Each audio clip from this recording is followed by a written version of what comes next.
Hola chicos, buenas tardes. A partir de ahora empezamos con nuestro segundo parcial y nuestro segundo parcial inicia con la unidad llamada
género dramático desde la perspectiva del teatro griego y medieval.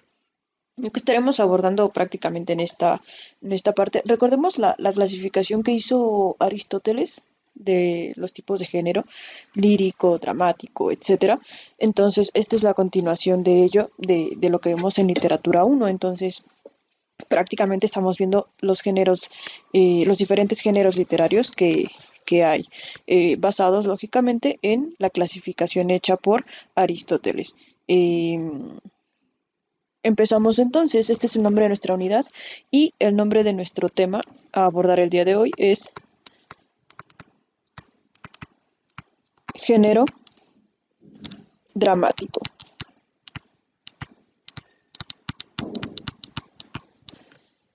Este género se distingue de otras producciones literarias ya que, además de ser narrada, puede ser representada. Esa es la característica principal del género dramático, que tiene la característica de representación, logrando una comunicación compleja en la que se utilizan diferentes recursos metalingüísticos, así como las expresiones corporales, los gestos, el vestuario, la música, la ambientación, etcétera.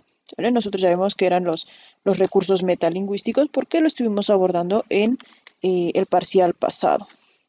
Entonces, característica del género dramático en relación con las demás, que este es o puede representarse a través de una obra de teatro, obviamente.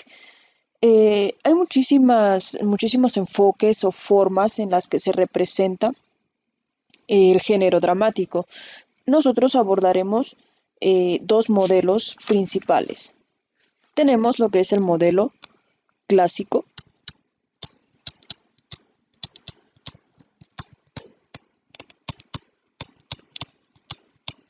Este modelo clásico considera que hay dos actores principales o dos elementos, por llamarlo de alguna manera, y no caer en la confusión, que existen dos elementos principales implicados en la representación de un género dramático, los cuales son el emisor y el receptor. Todo esto se establece a través de la siguiente cadena. Tú recordarás en tus clases de otras materias que el proceso comunicativo tiene ciertos elementos, el emisor, el receptor, el canal, etcétera. Lo mismo sucede con el género dramático. Al ser una estructura prácticamente hablada, puede caer en este tipo de situaciones el poder representar o el poder establecer a un emisor, a un receptor, a un canal, etcétera. Entonces, prácticamente de eso estaremos hablando a partir de ahora. El primer elemento para este género dramático es el contexto social.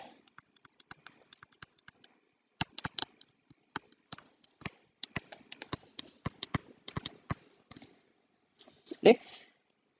¿Qué es eh, el contexto social? Se escribió medio raro. Ahí está. Reitero, ¿qué es el contexto social? Lo vamos a definir como el lugar donde los individuos se desarrollan y en determinadas condiciones. Por ejemplo, el contexto social actual no es igual al contexto social de hace 100 años, por ejemplo, o hace 110 años, en la época de la revolución, al menos aquí en nuestro país, o en la época de la independencia, o remontándonos un poco más allá, en la época de la conquista. ¿Sale? Entonces, el contexto social es la forma en la que las personas se establecen, en la forma en la que las personas viven, eh, dependiendo muchos factores alrededor de ella. Eso va a ser considerado entonces el contexto social. El género dramático va a tener como característica representar un contexto social específico. Por ejemplo, si estamos hablando de una representación medieval, obviamente no van a salir carros de lujo o una persona hablando por teléfono con el celular, etcétera. ¿Por qué? Porque no es algo que estuviese en esa época. ¿Vale? Entonces, el contexto social va a depender también o tiene que ver mucho con el emisor. Lo que el emisor representa, lo que el emisor da a entender, es muy enfocado a precisamente esto, el contexto social. El contexto social aborda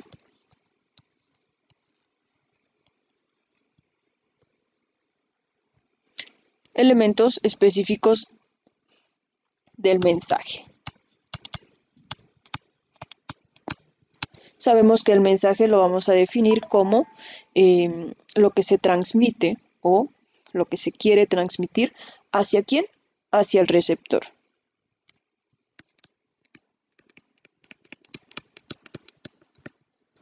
El receptor también debe de estar involucrado en ese mismo contexto social.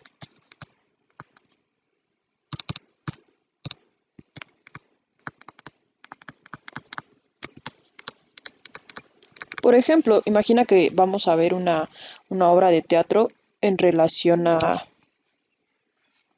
la Segunda Guerra Mundial, pero yo no sé nada de la Segunda Guerra Mundial, entonces va a ser complicado que yo logre entender de manera completa lo que se está tratando de transmitir en esa obra de teatro, ¿sale? Entonces, tanto el emisor como el receptor deben de estar en sintonía respecto a el contexto social del cual se esté hablando, ¿sale? Para que de esta forma el mensaje pueda ser entendido de una manera clara y precisa para de quien lo transmite hacia quien lo recibe. A esta representación, al momento de que el emisor representa un contexto social y el receptor puede ser que viva en otro contexto social, pero puede entenderse, es decir, yo vivo o nosotros vivimos, por ejemplo, ahorita en la actualidad, 2020, pero si nos hablan acerca de la Segunda Guerra Mundial, nosotros tenemos alguna perspectiva de lo que fue la Segunda Guerra Mundial. Entonces, podemos tener algo llamado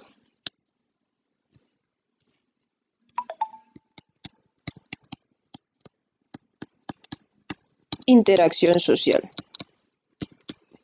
¿Sale? Esta interacción social se da cuando dos contextos sociales diferentes pueden ser entendibles al momento de ser representadas. ¿Vale? Este es el modelo clásico del género dramático. Lo que veremos ahora es el modelo integral.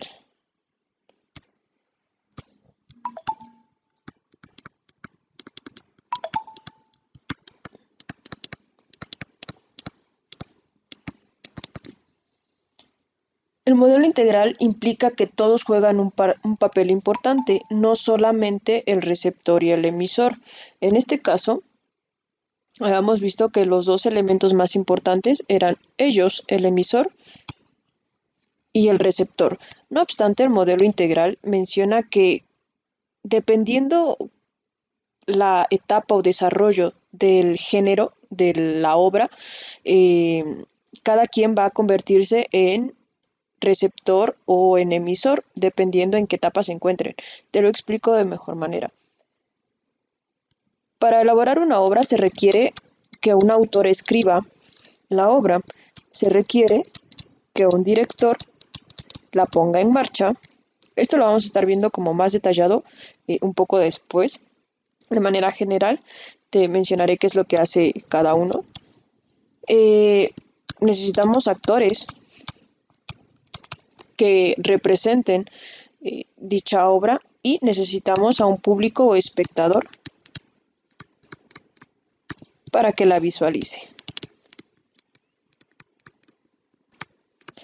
Dice el modelo integral que cada una de las partes de aquí son importantes porque cuando el autor realiza la obra de teatro, el autor es el emisor y el director se convierte entonces en el receptor.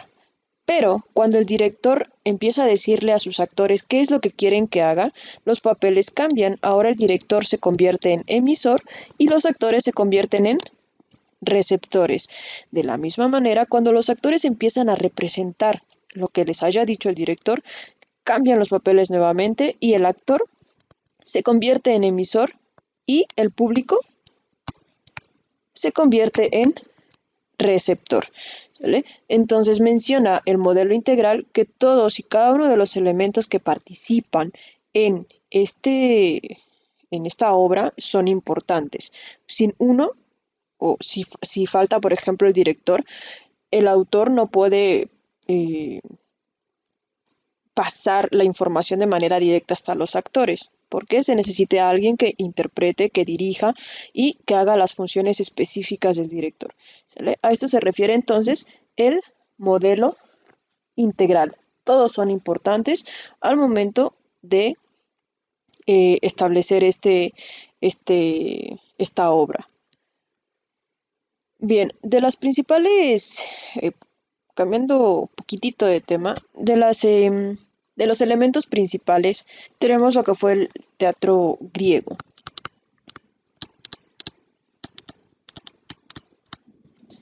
El teatro griego buscaba prácticamente transmitir los valores de su civilización y a través de ellos perpetuarlos a través de la representación.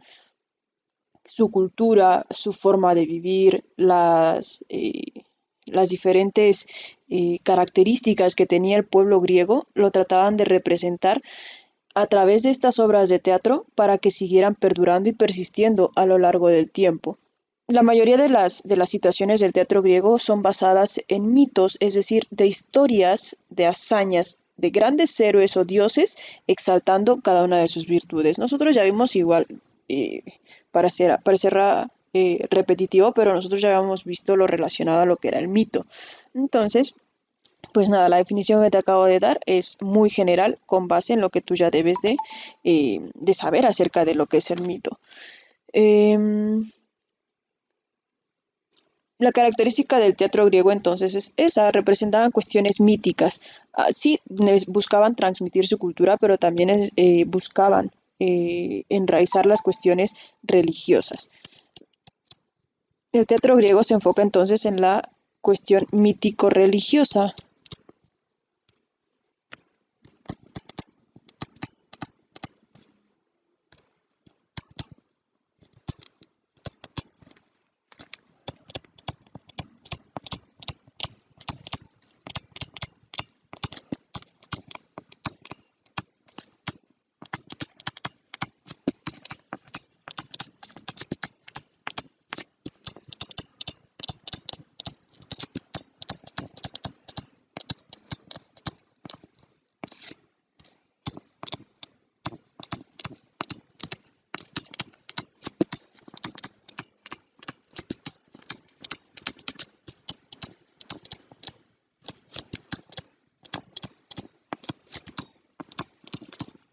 Esta era la creencia prácticamente que tenían los griegos en relación a la representación que ellos hacían. Lo hacían principalmente para esto, para honrar a sus dioses y a través de esas muestras de honra podían obtener favores de ellos, cosechas buenas, no sé, cuestiones relacionadas a beneficios para toda la comunidad. Hablaremos ahora un poco de la evolución del teatro. En un principio, el teatro se enfocaba en mostrar la relación de los hombres con los dioses. Posteriormente se empezó a dar la separación en dos grandes géneros distintos. lo que fue la comedia y la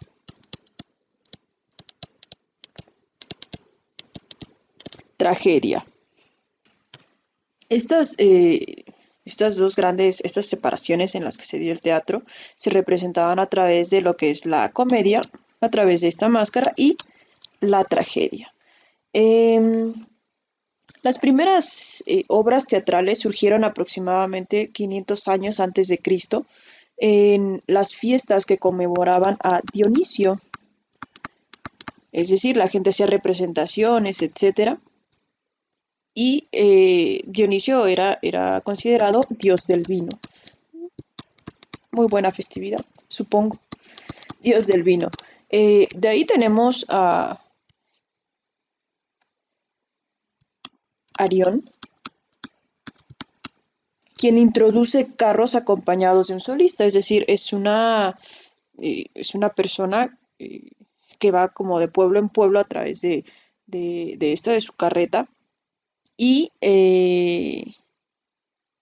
este solista empezaba a narrar alguna historia y a medio actuarla. A este solista se le llamaba ditirambo. Actualmente la palabra ditirambo tiene otro significado, es prácticamente como la sala de lo que es medio arco o sala de lo que es el teatro, pero bueno, en la antigüedad se llamaban así.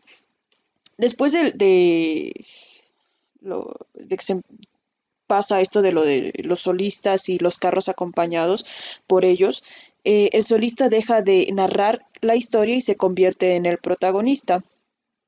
A esto se le agrega ahora un antagonista y personajes secundarios, empezando lo que es la esencia de el teatro en sí.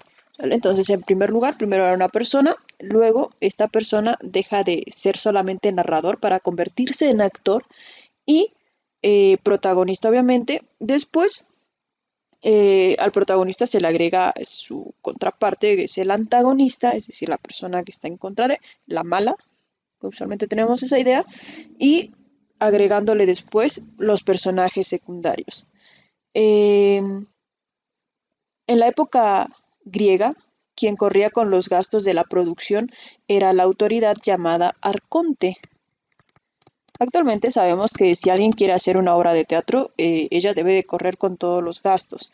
El arconte, quien a través del corego o patrocinador ponía a disposición del realizador los recursos necesarios para llevar a cabo la obra de teatro.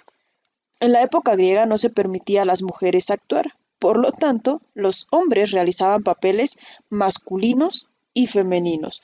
Las mujeres no teníamos ese derecho, aunque después llega un personaje muy relevante para el teatro griego, que fue Eurípides, quien le da a las mujeres papeles, por lo tanto las introduce en el mundo del teatro y cada representación era evaluada por 5 jueces y esto fue un éxito. ¿Sale? Entonces, gracias a Eurípides, las mujeres empezamos a incursionar en lo que es eh, el teatro griego. ¿Sale? Hasta aquí nuestro apunte del día de hoy. Tu tarea va a ser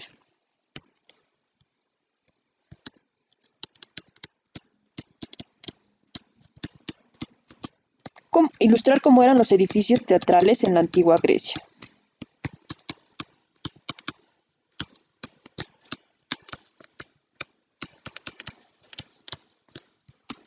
Lógicamente, a lo largo del tiempo fueron modificándose y fueron cambiando, es decir, primero era muy sencillo, después se volvió un poco más ostentoso. Puedes representar lo relacionado a los distrambos, lo relacionado a cómo empezaba una sola persona a actuar, después cómo va evolucionando poco a poco a través del arconte, los coregos, etcétera. Entonces, encontrarás ya en una época un poco más avanzada lo relacionado a los edificios griegos teatrales más representativos de la época. ¿Sale? Con esto terminamos el día de hoy. Nos estamos leyendo por WhatsApp. Si tienes alguna duda con algún nombre, alguna forma de escribir alguna palabra, con gusto te ayudo, ¿vale? Nos leemos entonces por WhatsApp.